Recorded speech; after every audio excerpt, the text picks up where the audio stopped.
जय माता दी। आप और आपके परिवारजनों पर माता रानी की कृपा सदा बनी रहे। इससे पहले की कथा सुनने के लिए आप सभी का बहुत बहुत आभार। आज सुनिए देवी भागवत पुराण में आगे का वृतांत। नैमिषारण्य तीर्थ में विराजमान ऋषियों ने श्री सूत जी महाराज से पूछा, मुनिवर, अभी आपके मुखारबिंद से निकल चुका है कि जब सर्वत्र जल ही जल था, उस समय मधु और कैटभ के साथ भगवान विष्णु का युद्ध हुआ। 5000 वर्षों तक उनका युद्ध चलता रहा।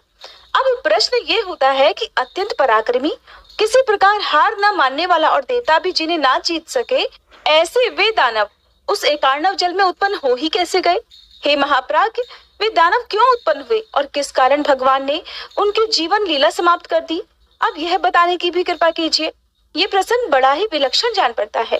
तब श्री सूत जी महाराज कहते हैं, महानुभावों, तुम्हारे अंदर जो यह प्रसंग सुनने की इच्छा जाग उठी और मैं कहने के लिए तत्पर हो गया, इससे जगत में मैं और तुम लोग सभी कृतार्थ हो गए। अब सुनो, प्राचीन समय की बात है। त्रिलोकी जलमग्न हो गई। केवल भगवान विष्णु शेष नाग की शैया पर सोए हुए थे। उनके कान की मैल से मधु और कैटभ नामक 2 दानव उत्पन्न हुए। समय अनुसार उस समुद्र में ही वे प्रतापी दैत्य तरुण हो गए। अब इधर उधर जाकर उनका खेलना कूदना आरंभ हो गया। एक समय की बात है, वे स्थूलकाय दानव समुद्र में खेल रहे थे। इतने में ही दोनों भाई मन ही मन सोचने लगे कि बिना कारण कार्य का होना असंभव है। सब जगह तो यही नियम है, आधार के बिना आधेय किसी प्रकार ठहर नहीं सकता।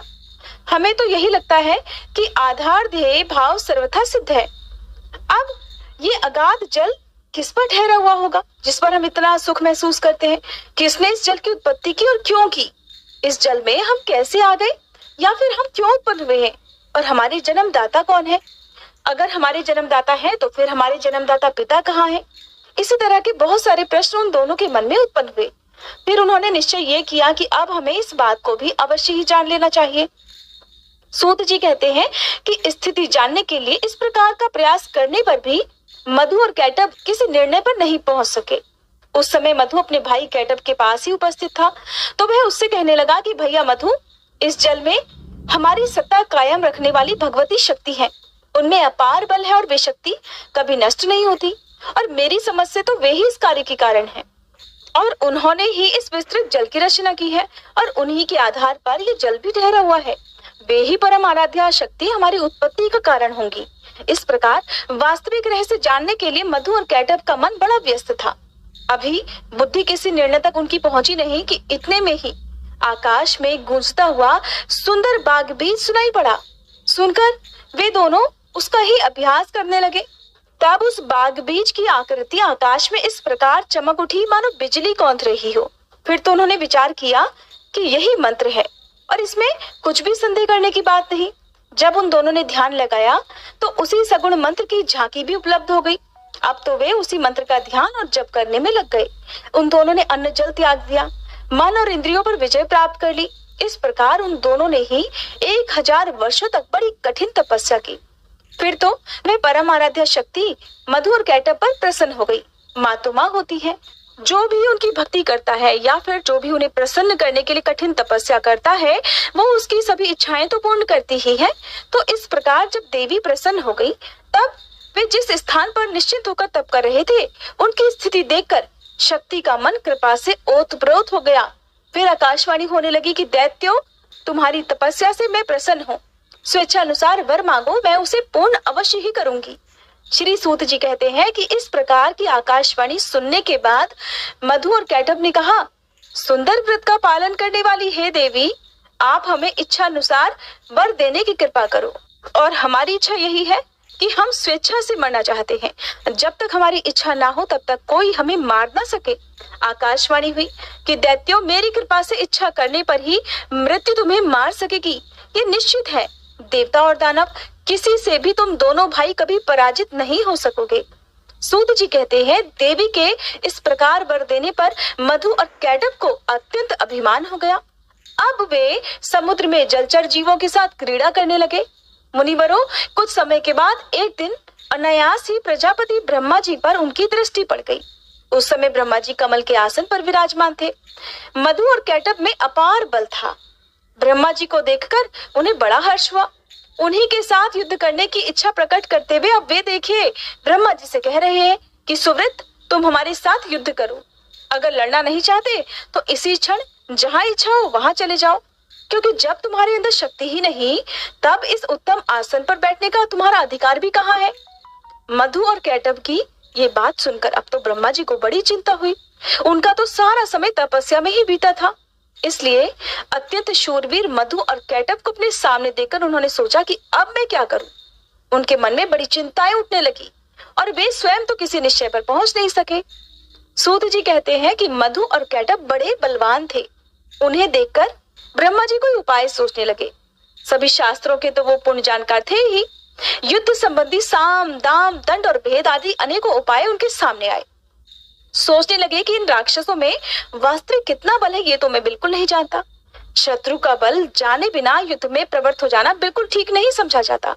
और ये बड़े काम की बात है जो यहाँ पर इस समय ब्रह्मा जी बता रहे हैं। ये तो दुष्ट है और बड़े अभिमानी है। अगर मैं इनसे विनती करूं तो ये तो निश्चित है कि मैंने स्वयं ही अपनी दुर्बलता प्रमाणित कर दी, यानी कि मैंने इनके सामने हार मान ली। फिर निर्बल सिद्ध हो जाने पर इनमें से कोई एक तो मुझे मार ही डालेगा। इस अवसर पर कुछ देकर भी काम चलाना ठीक नहीं लग रहा, और भेद किया जाए तो किस प्रकार करें।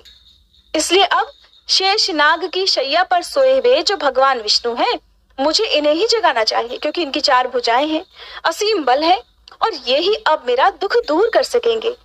इस प्रकार मन ही मन सोचकर ब्रह्मा जी कमल की डंडी पकड़े हुए संतापहारी श्री हरि के पास पहुंचे और उनके शरणापन्न हो गए। उस समय जगत प्रभु श्री विष्णु गहरी निद्रा में सोए हुए थे। अनेक सुंदर शब्दों से संबोधित करके उनकी स्तुति करके ब्रह्मा जी ने उन्हें जगाने के लिए उनकी स्तुति आरंभ कर दी। ब्रह्मा जी के स्तुति करने पर भी भगवान विष्णु की नींद नहीं टूटी। उन पर योग निद्रा का पूरा अधिकार जम चुका था। तब ब्रह्मा जी सोचने लगे, अब तो श्री हरि शक्ति के प्रभाव से पूर्ण प्रभावित होकर खूब गहरी नींद में मगन हो गए हैं, इसलिए ये जाग नहीं सके। अब इस स्थिति में मुझे दुखी देखकर उनका क्या कर्तव्य होता है। अभिमान में चूर रहने वाले ये दानव तो मुझे मारने के लिए मेरे पास ही आ गए हैं। अब मैं क्या करूं। ब्रह्मा जी इस प्रकार बड़ी चिंता में रहे कि मैं कहाँ जाऊं, कोई मेरा रक्षक भी नहीं दिखता। अब ब्रह्मा जी मन ही मन इस तरह सोच रहे थे। बहुत देर सोचा तो उसके बाद एक निर्णय पर वो पहुंचे, एक नतीजे पर वो पहुंचे। तो उन्होंने अपने मन को एकाग्र करके उन्होंने अब उस योग निद्रा की ही स्तुति आरंभ कर दी जिसके प्रभाव से भगवान विष्णु गहरी निद्रा में लीन थे। उनके मन में ऐसा विचार हुआ कि अब तो केवल भगवती शक्ति ही मेरी रक्षा करने में समर्थ है, जिनके प्रभाव से भगवान विष्णु अचेत से हो गए हैं, हिलडुल तक नहीं सकते। जिस प्रकार मरा हुआ प्राणी शाब्दिक गुणों को समझने में असमर्थ हो जाता है, उसी प्रकार से ठीक वही दशा इस समय भगवान विष्णु की भी हो गई है। नींद से इनकी तो आंखें बंद है और ये कुछ जानते भी नहीं, और इनकी मैंने लगातार इतनी स्तुति की फिर भी ये निद्रा को दूर नहीं कर सके। अब मैं समझा कि इनके वश में निद्रा नहीं है, किंतु ये ही निद्रा के अधीन होकर रहते हैं। जो जिसके वश में रहता है वही उसका अनुचर है, और ये बात बिल्कुल निश्चित है। इससे ये तो सिद्ध हो गया, ये भगवती योग निद्रा इन लक्ष्मीकांत भगवान विष्णु की भी अधिष्ठात्री है। लक्ष्मी जी भी इन्हीं के अधीन हो गई, क्योंकि पतिदेव विष्णु ही जब अधीन हो गए तब उनकी अलग सत्ता कहाँ रह जाती। इससे तो निश्चित यही होता है कि यह अखिल ब्रह्मांड भगवती योग निद्रा के ही अधीन है। मैं, विष्णु, शंकर, सावित्री, लक्ष्मी और उमा, हम सब इन्हीं योग निद्रा के शासन सूत्र में बंधे हैं। इस विषय में आप सोचने विचारने का तो कोई अवसर भी नहीं रहा। जब साधारण मनुष्यों की तरह स्वयं भगवान विष्णु ही इसके प्रभाव से प्रभावित होकर निद्रा में अचेत से हो गए हैं, तब अन्य महात्मा पुरुषों पर इसका तो अधिकार ही नहीं है, या नहीं ये तो विचार ही नहीं उठ सकता। इसलिए अब मैं हो न हो इन्हीं भगवती योग निद्रा की स्तुति करूंगा, जिनकी कृपा से जगकर भगवान विष्णु युद्ध में मेरी सहायता करने में अवश्य ही तत्पर हो जाएंगे। उस समय ब्रह्मा जी कमल पर विराजमान थे। अपने मन में उपयुक्त विचार करके भगवान विष्णु के अंगों में शोभा पाने वाली उन भगवती योग निद्रा की भी स्तुति करने लगे। ब्रह्मा जी इस प्रकार बोले, देवी, मैं जान गया तुम निश्चय ही इस जगत की कारण रूपा हो। संपूर्ण वेद वचन इसे प्रमाणित कर रहे हैं, और यही कारण है कि चराचर जगत को प्रबुद्ध करने वाले परम पुरुष भगवान विष्णु आज गाढ़ी नींद में मगन है। माते, आप तो समस्त प्राणियों के अंतःकरण में निवास करती हो। हे भगवती, आप सगुण रूप धारण करके अपनी लीला प्रकट करती हो। आपके इस कार्य कौशल को कोई भी नहीं जान पाता। मुनिगण संध्या नाम से आपके गुणों की कल्पना करके प्रातः, सायं और मध्याह्न तीनों समय निश्चित रूप से आपके ध्यान में लगे रहते हैं। हे माते, प्राणियों को सत असत का ज्ञान कराने वाली बुद्धि आप ही हो। देवी देवता जिससे निरंतर सुख का अनुभव करते रहते हैं, वह भी तुम्हारा ही रूप है। आप तो अखिल जगत की जननी हो। मैं दुखी होकर इसका प्रमाण खोजने में प्रयत्नशील था कि इतने में भगवान विष्णु आपके अधीन होकर नींद ले रहे हैं। यही मुझे प्रत्यक्ष प्रमाण मिल गया। इससे अधिक अब सैकड़ों प्रमाणों की आवश्यकता भी नहीं है। देवी, वेदज्ञ पुरुष भी आपको नहीं जान पाते। देवी, यज्ञ में हवन करते समय भी वेदज्ञ पुरुष आपके स्वाहा इस नाम का उच्चारण करते हैं। अगर वे स्वाहा ना कहें तो देवता लोग यज्ञ भाग से ही वंचित रह जाए। इससे देवताओं को वृत्ति देने वाली तुम्हारी ही सिद्धि हुई। देवी, तुम पहले भी मेरी रक्षा कर चुकी हो और वैसे ही अब इस जगत में इस देव शत्रु कैटब से भी मुझे बचाओ। मैं मधु और कैटब को अत्यंत भयंकर देखकर भयभीत होकर इस समय आपकी शरण में आया हूँ। हे महानुभावे, इस समय भगवान विष्णु तो मेरे दुख को नहीं जानते, ऐसा मुझे अब समझ आ रहा है, क्योंकि वे तो आपकी माया से अचेत होकर जड़वत पड़े हुए हैं। ऐसी स्थिति में अब या तो आप भगवान विष्णु पर से अपना प्रभाव खींच लीजिए या फिर इन दानवराज मधु और कैटब का स्वयं संहार कर दीजिए। इन दोनों में से आपकी जो रुचि हो वही कीजिए। भगवती लक्ष्मी जी भी आपके अधीन है, इसलिए वे भी अपने पतिदेव श्री हरि को नहीं जगा सकी। जान पड़ता है कि उन्हें भी आपके प्रभाव से अकस्मात ही नींद आ गई, जिससे वे परवश की भांति सो गई है, जगती ही नहीं। देवी, आप संपूर्ण जगत की माता हो। सभी के मनोरथ पूर्ण करना तो आपका स्वभाव है। जो लोग अन्य देवताओं की उपासना छोड़कर आपके परायण होकर चरण कमलों में उत्तम भक्ति स्थापित करते हैं, वे बड़भागी जन इस धरातल पर धन्य हैं। भगवती, घी, कांति, कीर्ति आदि मंगलमय वृत्तियां आपके गुण हैं। आप तो दिव्य स्वरूपिणी हो। आपकी शक्ति जो निद्रा है, उसके अधीन होकर वे विष्णु बंदी की तरह असमर्थ से हो गए हैं। आप ही भगवती शक्ति हो। अखिल जगत में आपका ही प्रभाव व्याप्त है। हे माते, आप ही ने युग के आरंभ में विष्णु जी को जगत का पालन करने के लिए उत्तम शक्ति प्रदान की। तब वे समस्त संसार की रक्षा करने में सफल भी हुए, किंतु आज देखिए वे पराधीन से पड़े हैं। ये निश्चय है कि आपकी जो इच्छा होती है आप वही करती हैं। भगवती, मुझे उत्पन्न कर अगर मेरी स्थिति कायम रखना चाहती हो तो मौन भाव का परित्याग करके अब दया करने की कृपा करो। ये दानव काल स्वरूप है, तो आपने इन्हें बनाया ही क्यों है? अथवा मेरा उपहास करने की इच्छा से ही आपने इन्हें प्रकट कर दिया? भवानी, मैंने तो आपकी अद्भुत चेष्टा जान ली। संपूर्ण संसार की सृष्टि करके आप स्वतंत्र रूप से आनंद का अनुभव किया करती हो, फिर चराचर जगत को अपने में ही लीन भी कर लेती हो। एक तो आप मुझे पहले ही जगत सृष्टा बना चुकी हो, मैं तो जगत की सृष्टि करता हूँ। अगर वही मैं इन दैत्यों के हाथ से मारा गया तब तो मेरी बड़ी अपकीर्ति होगी, मेरा बड़ा अपमान होगा। सूत जी कहते हैं कि जब इस प्रकार श्री ब्रह्मा जी ने भगवती जी की स्तुति की, तब तामसी निद्रा देवी भगवान विष्णु के श्री विग्रह से निकलकर बगल में खड़ी हो गई।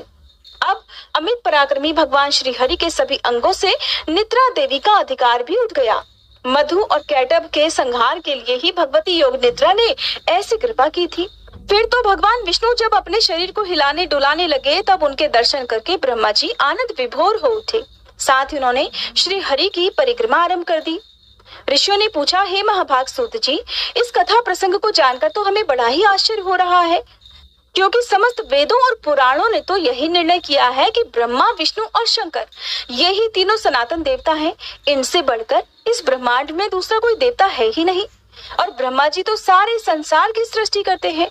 जगत का संरक्षण भगवान विष्णु के अधीन रहता है। प्रलय के अवसर पर शंकर जी उसका संहार किया करते हैं।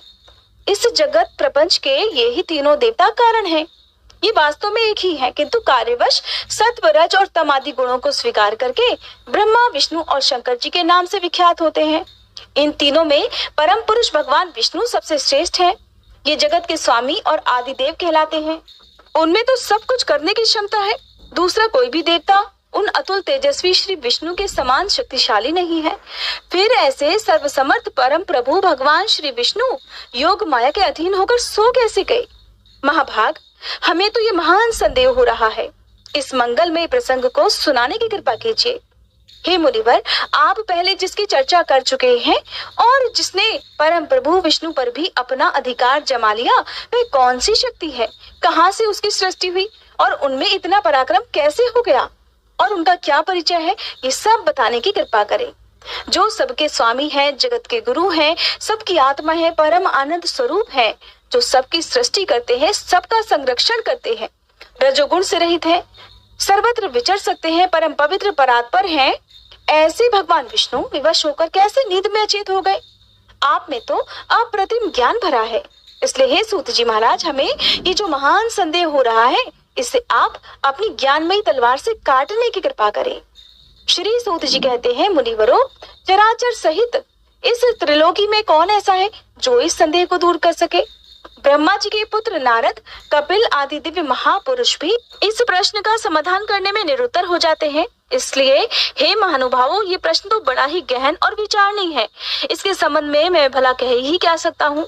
जिनसे यह इतना विशाल चराचर जगत उत्पन्न हुआ है, उन भगवान विष्णु को ही वेदों में सर्वांतर्यामी और सबका रक्षक बतलाया है।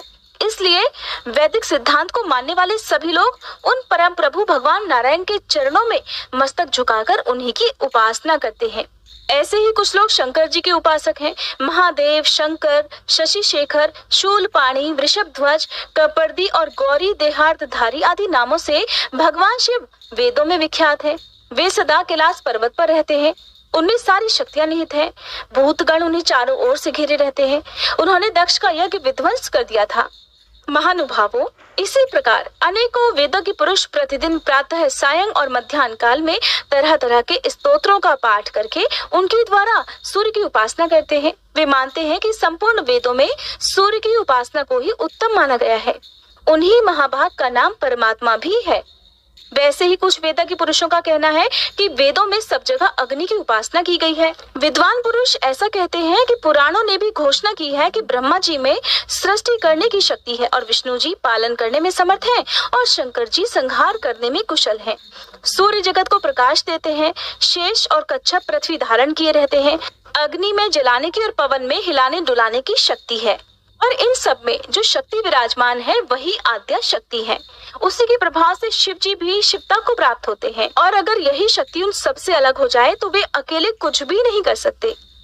इसलिए हे मुनिवरों, विवेकी पुरुष संदेह रहित होकर उस शक्ति की ही उपासना करे। संपूर्ण शास्त्रों से यही बात निश्चित होती है। शक्तिहीन पुरुष चेष्टा रहित हो जाता है, ये तो प्रत्यक्ष ही दिखाई पड़ रहा है। इसलिए संपूर्ण जगत में शक्ति को ही सर्वोपरि समझना चाहिए। जय माता दी। आज के अध्याय में बस इतना ही। इसके आगे की कथा आप सभी अगले अध्याय में जरूर सुनिएगा। दोस्तों, आपको ये कथा कैसी लगी कृपया कमेंट कर ज़रूर बताएं। वीडियो पसंद आया हो तो लाइक करें और अपने दोस्तों के साथ शेयर करें। ऐसी ही और भी बहुत सारी कहानियों को सुनने के लिए चैनल को सब्सक्राइब ज़रूर करें। धन्यवाद।